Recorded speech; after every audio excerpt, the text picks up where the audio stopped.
वाहिगुरु जी का खालसा वाहिगुरु जी की फतेह। बोले सो निहाल श्री अकाल।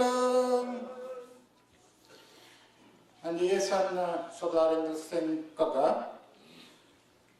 ਜਿਹੜੇ ਕਿਸੇ ਦੀ ਵੀ ਤਾਰੀਫ ਦੇ ਮੁਤਾਬ ਨੇ। ਅਸੀਂ ਅਰਦਾਸ ਕਰਦੇ ਹਾਂ ਪਰਮਾਤਮਾ ਅੱਗੇ ਕਿ ਇਹਨਾਂ ਨੂੰ ਇਸੇ ਤਰੀਕੇ ਨਾਲ ਸਿਹਤਯਾਬੀ ਕਰਨ ਤਾਂ ਕਿ ਇਹ ਕੌਮ ਦੀ ਚੜ੍ਹਦੀ ਕਲਾ ਲਈ ਹਮੇਸ਼ਾ ਹੀ ਨਿਡਰਤਾ ਦੇ ਨਾਲ ਕੰਮ ਕਰਦੇ ਰਹਿਣ।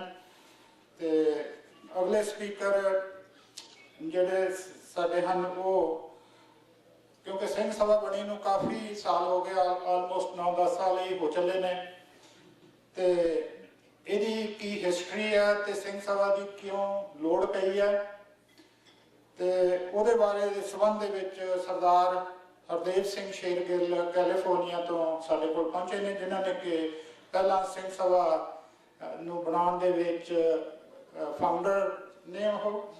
ਤੇ ਮੈਂ ਬੇਨਤੀ ਕਰਾਂਗਾ ਸਰਦਾਰ ਹਰਦੇਵ ਸਿੰਘ ਸ਼ੇਰਗਿੱਲ ਜੀ ਨੂੰ ਕਿ ਉਹ ਸਿੰਘ ਸਭਾ ਦੀ ਥੋੜੀ ਹਿਸਟਰੀ ਤੇ ਉਹਦੀ ਕਿਉਂ ਲੋੜ ਪਈ ਉਹਦੇ ਬਾਰੇ ਦੇ ਵਿੱਚ ਆਪ ਜੀ ਦੇ ਨਾਲ ਵਿਚਾਰ ਸਾਂਝੇ ਕਰਨ। ਉਹਨਾਂ ਦਾ 15 ਮਿੰਟ ਦਾ ਟਾਈਮ ਹੈ। ਸੋ ਸਰਦਾਰ ਹਰਦੇਵ ਸਿੰਘ ਸ਼ੇਰਗਿੱਲ ਜੀ। ਭੈਣਾਂ ਤੇ ਵੀਰੋ, ਵਾਹਿਗੁਰੂ ਜੀ ਕਾ ਖਾਲਸਾ ਵਾਹਿਗੁਰੂ ਜੀ ਕੀ ਫਤਿਹ। ਦਾਸ ਜੰਮਿਆ ਤੇ ਪੰਜਾਬ ਦਾ ਹੈ, ਪਰ 2 ਸਾਲ ਦੀ ਉਮਰ ਤੋਂ ਬਾਅਦ ਪਾਲਣਾ ਜਿਹੜੀ ਹੋਈ ਹੈ ਉਹ ਬੀਕਾਨੇਰ ਸਟੇਟ ਵਿੱਚ ਹੋਈ ਸੀ, ਜਿੱਥੇ ਅਫੀਸ਼ੀਅਲ ਬੋਲੀ ਹਿੰਦੀ ਸੀ, ਘਰੇ ਪੰਜਾਬੀ ਬੋਲੀ ਦੀ ਸੀ। ਜਦੋਂ ਮੈਂ 7 ਸਾਲ ਦਾ ਹੋ ਗਿਆ ਤਾਂ ਮਾਤਾ ਨੇ ਮੈਨੂੰ ਪੰਜਾਬੀ ਸਿਖਾਈ ਤੇ ਪੰਜਾਬੀ ਪੜ੍ਹਨ ਦਾ ਤਜਰਬਾ ਜਿਹੜੇ ਘਰੇ ਕੁਝ ਗ੍ਰੰਥ ਪਏ ਸਨ ਉਹਨਾਂ ਨਾਲ ਹੋਈ। ਉਹਨਾਂ ਗ੍ਰੰਥਾਂ ਵਿੱਚ ਸੇ ਬਾਲੇ ਦੀਆਂ ਸਾਖੀਆਂ ਤੇ ਬਚਿੱਤਰ ਨਾਟਕ। ਫਿਰ 8 ਸਾਲ ਦਾ ਜਦੋਂ ਮੈਂ ਹੋਇਆ, ਮੈਨੂੰ ਪਿੰਡ ਦੇ ਪ੍ਰਾਇਮਰੀ ਸਕੂਲ ਤੋਂ ਲਿਜਾ ਕੇ ਇੱਕ ਬੋਰਡਿੰਗ ਹਾਊਸ ਵਿੱਚ ਦਾਖਲ ਕੀਤਾ ਗਿਆ। ਉੱਥੇ ਮੈਨੂੰ ਲਾਇਬ੍ਰੇਰੀ ਮਿਲੀ, ਹਿੰਦੀ ਵਿੱਚ ਕਿਤਾਬਾਂ ਸਨ। ਉੱਥੇ ਮੈਨੂੰ ਹਿੰਦੂ ਗ੍ਰੰਥ ਪੜ੍ਹਨ ਨੂੰ ਮਿਲੇ, ਉਹਨਾਂ ਵਿੱਚ ਰਾਮਾਇਣ ਤੇ ਮਹਾਭਾਰਤ ਪੜ੍ਹੇ, ਬੱਚਿਆਂ ਵਾਸਤੇ ਜਿਹੜੇ ਐਡੀਸ਼ਨ ਬਣਾਏ ਹੋਏ ਸੀ। ਸੋ 12 ਸਾਲ ਦੀ ਉਮਰ ਤੱਕ ਮੈਨੂੰ ਇਹ ਯਕੀਨ ਹੋ ਗਿਆ ਕਿ ਹਿੰਦੂ ਔਰ ਸਿੱਖ ਦੇ ਵਿੱਚ ਕੋਈ ਫਰਕ ਨਹੀਂ, ਤੇ ਨਾ ਹੀ ਮੈਂ ਹਿੰਦੂ ਦੇ ਗॉड ਵਿੱਚ ਤੇ ਨਾ ਹੀ ਸਿੱਖ ਦੇ ਗॉड ਵਿੱਚ ਵਿਸ਼ਵਾਸ ਰੱਖ ਸਕਦਾ। ਬਚਪਨ ਸੇ ਬਹੁਤਾ ਗਿਆਨ ਨਹੀਂ ਸੀ, ਮੈਨੂੰ ਇਹ ਨਹੀਂ ਪਤਾ ਕਿ ਇਹੋ ਜਿਹੇ ਬੰਦੇ ਹੋਰ ਵੀ ਹੈਗੇ ਆ ਮੇਰੇ ਵਰਗੇ, ਤੇ ਉਹਨਾਂ ਨੂੰ ਕਿਹਾ ਕੀ ਜਾਂਦਾ ਹੈ। ਇੰਗਲਿਸ਼ ਦੇ ਵਿੱਚ ਉਹਨੂੰ ਐਗਨੋਸਟਿਕ ਕਿਹਾ ਜਾਂਦਾ ਹੈ। ਐਗਨੋਸਟਿਕ ਉਹ ਹੈ ਜਿਹਨੂੰ ਇਹ ਯਕੀਨ ਨਹੀਂ ਕਿ ਰੱਬ ਹੈ ਨਹੀਂ ਤੇ ਨਾ ਯਕੀਨ ਹੈ ਰੱਬ ਹੈ। ਸੋ 1934 ਦੇ ਵਿੱਚ ਮੇਰਾ ਜਨਮ ਹੁੰਦਾ ਹੈ ਤੇ ਹੁਣ ਆ ਜਾਂਦੀ 1962। ਇਹ ਸਾਰੇ ਸਾਲ ਮੈਂ ਜੇ ਗੁਰਦੁਆਰੇ ਗਿਆ ਤੇ ਕਿਸੇ ਨੇ ਪ੍ਰੋਗਰਾਮ ਹੋਏਗਾ ਬੁਲਾ ਲਿਆ ਹੋਏਗਾ, ਪਰ ਸਿੱਖਿਆ ਕੁਛ ਨਹੀਂ। 1 ਸਾਲ ਹਾਈ ਸਕੂਲ ਦੇ ਵਿੱਚ ਪੜ੍ਹਿਆ, ਖਾਲਸਾ ਹਾਈ ਸਕੂਲ ਦੇ ਵਿੱਚ, ਗੁਰਬਾਣੀ ਬਾਰੇ ਕੁਛ ਨਹੀਂ ਦੱਸਿਆ ਗਿਆ। 2 ਸਾਲ ਖਾਲਸਾ ਕਾਲਜ ਦੇ ਵਿੱਚ ਪੜ੍ਹਿਆ, ਗੁਰਬਾਣੀ ਬਾਰੇ ਕੁਛ ਨਹੀਂ ਦੱਸਿਆ ਗਿਆ। ਜਿਸ ਵੇਲੇ 60-62 ਦੀ ਉਮਰ ਹੋਈ ਤੇ ਹਿੰਦੂ ਗ੍ਰੰਥਾਂ ਦੇ ਵਿੱਚ ਪੜ੍ਹਿਆ ਹੋਇਆ ਸੀਗਾ ਕਿ ਇਸ ਅਵਸਥਾ ਦੇ ਵਿੱਚ ਆ ਕੇ ਬੰਦੇ ਨੂੰ ਕੌਮ ਵਾਸਤੇ ਕੁਛ ਕਰਨਾ ਚਾਹੀਦਾ ਹੈ। ਤੇ ਉਦੋਂ ਤੱਕ ਸਾਰੇ ਸੈਕਰਮੈਂਟੋ ਗੁਰਦੁਆਰੇ ਵੀ ਖੁੱਲ੍ਹ ਚੁੱਕੇ ਸਨ, ਸੰਗਤਾਂ ਕਾਫੀ ਹੋ ਗਈਆਂ ਸੀਗੀਆਂ। ਮੈਂ ਸੋਚਿਆ ਵੀ ਗੁਰਦੁਆਰਿਆਂ ਦੇ ਵਿੱਚ ਕਿੰਡਰਗਾਰਟਨ ਜ਼ਰੂਰ ਚਾਹੀਦੇ ਹੈ ਤੇ ਨਾਲ ਉਹਨਾਂ ਨੂੰ ਇੰਗਲਿਸ਼ ਛੇਤੀ ਸਿਖਾਉਣ ਦੇ ਨਾਲ ਨਾਲ ਪੰਜਾਬੀ, ਗੁਰਮੁਖੀ ਤੇ ਗੁਰਬਾਣੀ ਬਾਰੇ ਕੁਛ ਦੱਸਣਾ ਚਾਹੀਦਾ, ਜਿਹਦੇ ਬਾਰੇ ਮੈਨੂੰ ਆਪ ਕੋਈ ਪਤਾ ਨਹੀਂ ਸੀ। ਕਿਸੇ ਗੁਰਦੁਆਰੇ ਨੇ ਮੈਨੂੰ ਸੰਭਾਲਿਆ ਨਹੀਂ, ਪਰ ਇੱਕ ਡੇਰੇਦਾਰ ਨੇ ਸੰਭਾਲ ਲਿਆ। ਉਹਦਾ ਮੈਂ ਡੇਰਾ ਬਣਾਇਆ, ਪਰ 2 ਸਾਲਾਂ ਦੇ ਅੰਦਰ ਅੰਦਰ ਮੈਨੂੰ ਉਹ ਡੇਰਾ ਮਤਲਬ ਤੋੜਨਾ ਵੀ ਪਿਆ। ਉਹ ਡੇਰੇ ਨੂੰ ਫਿਰ ਮੈਂ ਗੁਰਦੁਆਰਾ ਬਣਾਇਆ, ਰੋਜ਼ਗਾਰ ਸੈਕਰਮੈਂਟ ਦੇ ਨਾਲ ਹੀ ਹੈ, ਕਿਉਂਕਿ ਮੈਨੂੰ ਆਪ ਸਿੱਖੀ ਬਾਰੇ ਕੁਝ ਨਹੀਂ ਸੀ ਪਤਾ। ਮੈਂ ਇੱਕ ਚਿੱਠੀ ਲਿਖੀ ਸਿੱਖਾਂ ਦੀ ਤਲਾਸ਼, ਉਹਦੀ 1000 ਕਾਪੀਆਂ ਮੈਂ ਵੰਡੀਆਂ। ਮੈਨੂੰ ਇੱਕ ਕਾਲ ਆਈ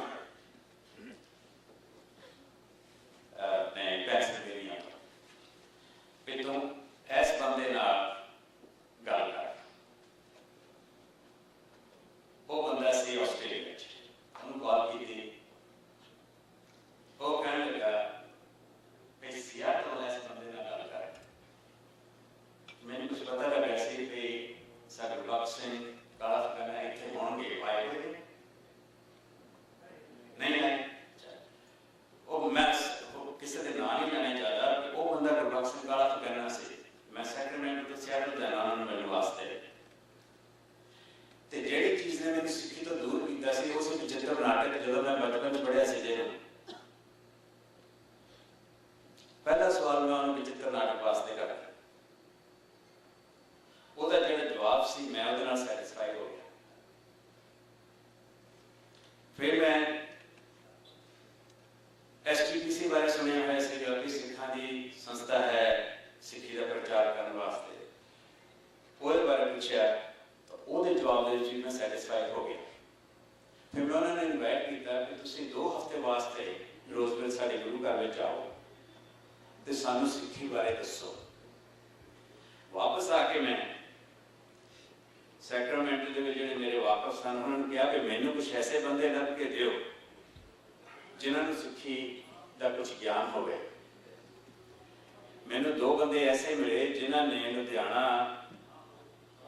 जो कॉलेज कॉरस्पॉन्डेंस कोर्सेस करता है उन्होंने संस्था तो उन्होंने अपना डिप्लोमा लिया हुआ से 15 दिन असी गुरबख्श सिंह काला फगाना सुनिया। असी कोई 15-16 जने होते सी। 2 हफ्ते तो बाद मैनू यही दसिया गया भी ये बंदा जो कुछ कह रहा सिक्खी बारे वो सही है। उदों उन्होंने एक किताब छपी सी उस तो बाद 4 किताबां मैं आप छपवाई हैं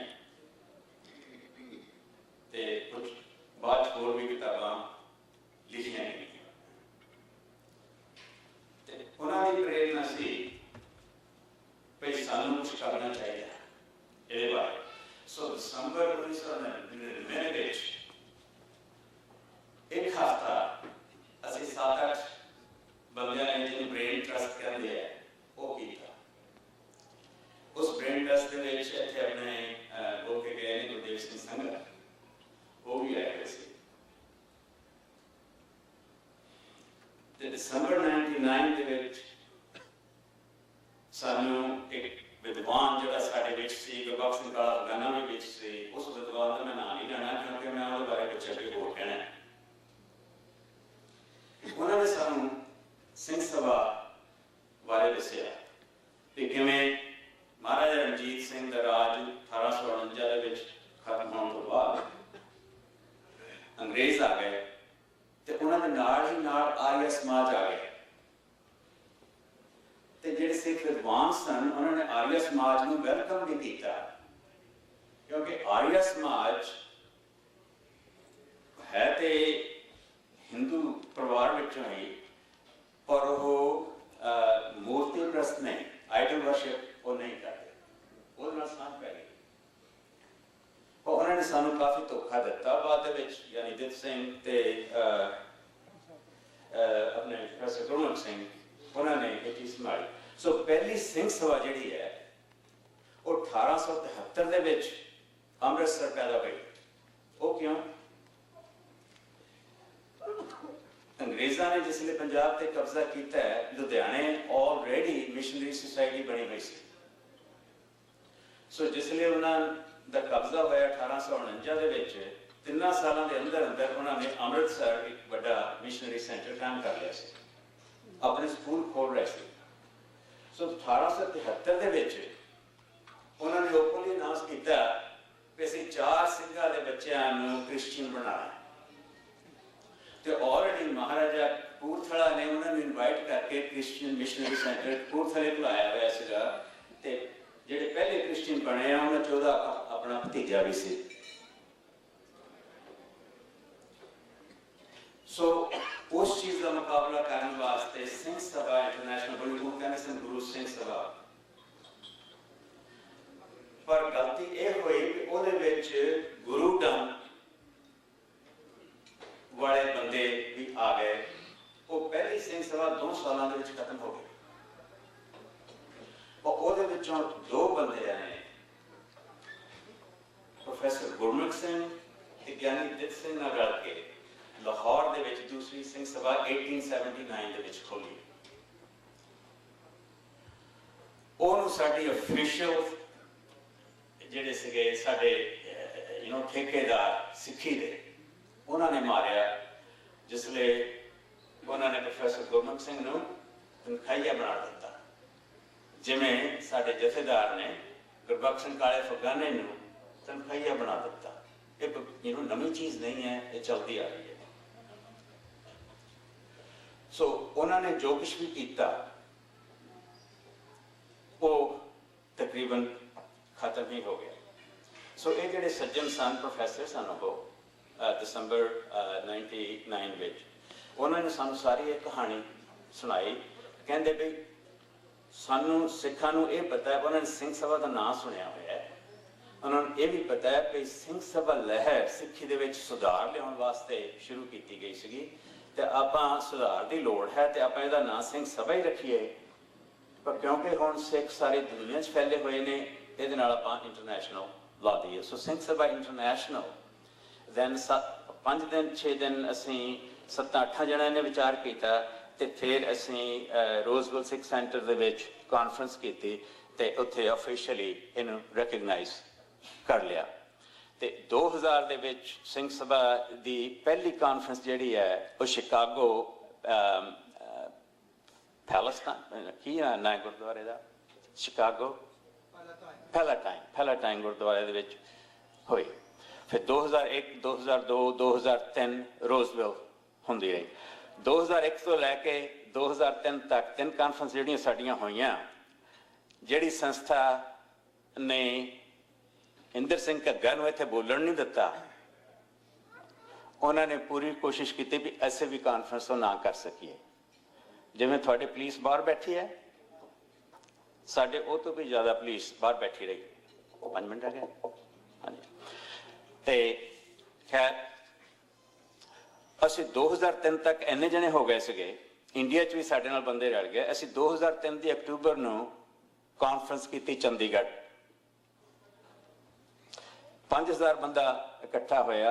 ਸਾਡੀ ਉਮੀਦ ਸੀ 10000 ਹੋਏਗਾ, ਪਰ ਮਨਜੀਤ ਸਿੰਘ ਕਲਕੱਤਾ ਜੋ SCPC ਦੇ ਸੈਕਟਰੀ ਸਨ, ਵਿਦੰਤੀ ਜੀ ਜੋ ਅਕਾਲ ਤਖਤ ਦੇ ਜਥੇਦਾਰ ਸਨ, ਇਹਨਾਂ ਨੇ ਪੂਰੀ ਜ਼ੋਰ ਲਾਏ ਕਿ ਸਾਡੀ ਕਾਨਫਰੰਸ ਨਾ ਹੋਵੇ। ਸਾਡੇ ਇਹਨਾਂ ਨੇ 3 ਹਾਲ ਜਿਹੜੇ ਅਸੀਂ ਬੁੱਕ ਕੀਤੇ ਸੀਗੇ, ਤਿੰਨੋਂ ਹੀ ਕੈਂਸਲ ਕਰਵਾਏ। ਐਤਵਾਰ ਨੂੰ ਕਾਨਫਰੰਸ ਹੋਣੀ ਸੀਗੀ, ਸੈਟਰਡੇ ਦੀਵਾਲੀ ਦਾ ਦਿਨ ਸੀ। ਸਾਡਾ 35000 ਰੁਪਈਆ ਲੱਗਾ ਵਕੀਲ ਕਰਨ ਵਾਸਤੇ ਤੇ ਪੰਜਾਬ ਹਾਈ ਕੋਰਟ ਦੇ ਚੀਫ ਜਸਟਿਸ ਨੇ, ਜੋ ਕਿ ਹਿੰਦੂ ਸੀ, ਇੱਕ ਸਿੱਖ ਜਸਟਿਸ ਨੂੰ ਲੈ ਕੇ 2 ਦਾ ਕੋਰਟ ਬਣਿਆ। ਚੀਫ ਜਸਟਿਸ ਦੇ ਘਰ ਕੋਰਟ ਲੱਗਾ ਦੀਵਾਲੀ ਵਾਲੇ ਦਿਨ। ਸ਼ਾਮ ਨੂੰ ਆਰਡਰ ਗਏ ਪੁਲਿਸ ਨੂੰ ਕਿ ਸਾਨੂੰ ਰੱਖਿਆ ਬਖਸ਼ੋ। ਤੇ ਰੋਪੜ ਦੇ DC ਨੂੰ ਹੁਕਮ ਹੋਇਆ ਕਿ ਜਿਹੜਾ 3rd ਕਾਨਫਰੰਸ ਸੈਂਟਰ ਸੀ ਮੁਹਾਲੇ ਦੇ ਕਮਿਊਨਿਟੀ ਸੈਂਟਰ ਦਾ, ਉਹਦੇ ਸਾਨੂੰ ਇਜਾਜ਼ਤ ਦਿਓ। ਸਾਰੀ ਰਾਤ ਤੰਬੂ ਲੱਗੇ ਤੇ ਦੂਜੇ ਦਿਨ ਇਹ ਇਕੱਠ ਹੋਇਆ। ਪਰ ਕਾਨਫਰੰਸ ਤੋਂ 2 ਦਿਨ ਪਹਿਲਾਂ ਮਨਜੀਤ ਸਿੰਘ ਨੇ ਇੱਕ ਸੰਸਥਾ ਬਣਾ ਦਿੱਤੀ 3 ਬੰਦਿਆਂ ਦੀ, ਜਿਹੜੇ ਉਹੀ ਕੰਮ ਕਰਨਗੇ ਜਿਹੜੀ ਅਸੀਂ ਕਰਨਾ ਚਾਹੁੰਦੇ ਸੀ। ਉਸ ਸੰਸਥਾ ਵਿੱਚ ਉਹਨਾਂ ਨੇ ਉਹ ਸ਼ਖਸ ਨੂੰ ਪਾਇਆ ਜਿਹੜਾ 7 ਦੇ ਵਿੱਚੋਂ ਇੱਕ ਸੀ ਸਾਡੇ ਨਾਲ, ਜਿਹਨੇ ਸਾਨੂੰ ਸਿੰਘ ਸਭਾ ਇੰਟਰਨੈਸ਼ਨਲ ਦਾ ਨਾਂ ਸ਼ੁਰੂ ਕਰ ਲਿਆ ਸੀ। ਮੈਨੂੰ ਬਾਅਦ 'ਚ ਪਤਾ ਲੱਗਦਾ ਕਿ ਸਭ ਤੋਂ ਜ਼ਿਆਦਾ ਮੁਖਾਲਫਤ ਸਾਡੀ ਉਸ ਸ਼ਖਸ ਨੇ ਕੀਤੀ। ਉਹਨੂੰ ਸਾਰੇ ਸਾਡੇ ਭੇਤ ਸਨ। ਉਹਨੇ ਮਨਜੀਤ ਸਿੰਘ ਕਲਕੱਤੇ ਨੂੰ ਇਹ ਕਿਹਾ ਕਿ ਰੋਜ਼ਵੈਲ ਦਾ ਸਿੱਖ ਸੈਂਟਰ ਬੰਦ ਕਰਾ ਦਿਓ, ਤੁਹਾਡਾ ਮਸਲਾ ਖਤਮ। 2 ਹਫ਼ਤੇ ਬਾਅਦ ਜਦੋਂ ਮੈਂ ਵਾਪਸ ਆਇਆ, ਸਾਡੇ ਮੁਕਾਬਲੇ ਤੇ ਇੱਕ ਗੁਰਦੁਆਰਾ ਖੁੱਲਿਆ ਹੈ। 7500 ਸਕੁਅਰ ਫੁੱਟ ਦੀ ਬਿਲਡਿੰਗ ਜਿਹੜੀ ਮੈਂ ਡੇਰੇ ਵਾਲੇ ਨੂੰ ਦੇ ਕੇ ਵਾਪਸ ਲਈ, ਉਹ ਮੈਂ ਕੌਮ ਸੇਵਾ ਚਲਾਈ ਹੋਈ ਸੀ। ਕੋਈ ਕਿਰਾਇਆ ਨਹੀਂ ਸੀ। ਜਿੰਨਾ ਵੀ ਪੈਸਾ ਆਉਂਦਾ ਸੀ ਉਹਦੀਆਂ ਅਸੀਂ ਕਾਨਫਰੰਸਾਂ ਕਰਾਉਂਦੇ ਸੀਗੇ, ਗੁਰਬਖਸ਼ ਸਿੰਘ ਕਾਲਾ ਕਰਨ ਦੀਆਂ ਕਿਤਾਬਾਂ ਛਪਾਉਂਦੇ ਸੀ।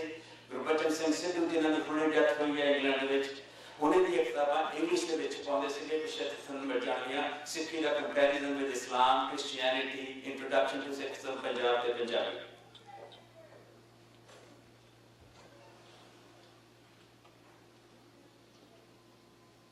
ਉਸ ਤੋਂ ਬਾਅਦ ਸਾਨੂੰ ਕਾਲਾਂ ਆਈਆਂ ਦੂਸਰੇ ਮੁਲਕਾਂ ਤੋਂ ਕਿ ਸਾਡੇ ਵੀ ਕਾਨਫਰੰਸ ਕਰਾਓ। 2004 ਦੇ ਵਿੱਚ ਅਸੀਂ ਕਾਨਫਰੰਸ ਕਰਾਈਆਂ ਮਲੇਸ਼ੀਆ, ਆਸਟ੍ਰੇਲੀਆ, ਕੈਨੇਡਾ, USA ਤੇ 6ਵੀਂ ਲੰਡਨ ਤੇ 6ਵੀਂ ਕਾਨਫਰੰਸ ਮੁੜ ਕੇ ਫਿਰ ਚਲੀ ਗਈ।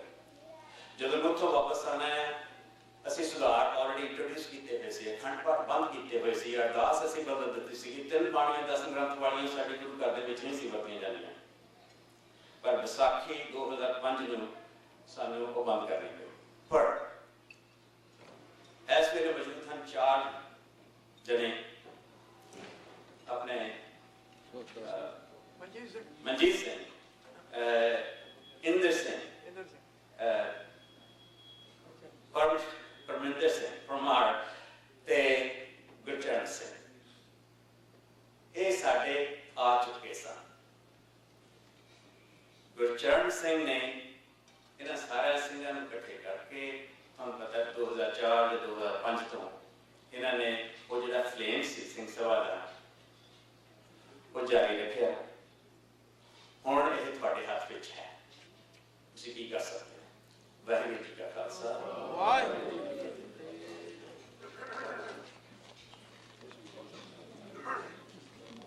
बहुत बहुत धन्यवाद सरदार हरदीप सिंह शेरगिल जी। ये सन कुछ रीजन जिन्हों करके ये चीज़ जी है दोबारा रिवाइव गई सिंह सभा, तो हम जो सिंह सभा इंटरनेशनल के नाम के थले काम कर रही है, तो आने वाले समय में कोशिशें की जा रही हैं कि इंटरनेशनल लैवल पर बॉडी बना के हर कंट्री के बॉडीज बनाई जाए। सो आने वाले समय में इदां दे प्रोग्राम असीं आप जी दे नाल साझे करते रहांगे। तो मेरे अगले स्पीकर जिहड़े हैं वो हैं वैनकूवर तो, ये भी एक नगार बुलंद आवाज़ है, इन्हों साध स्पैशलिस्ट भी कहा जाता है।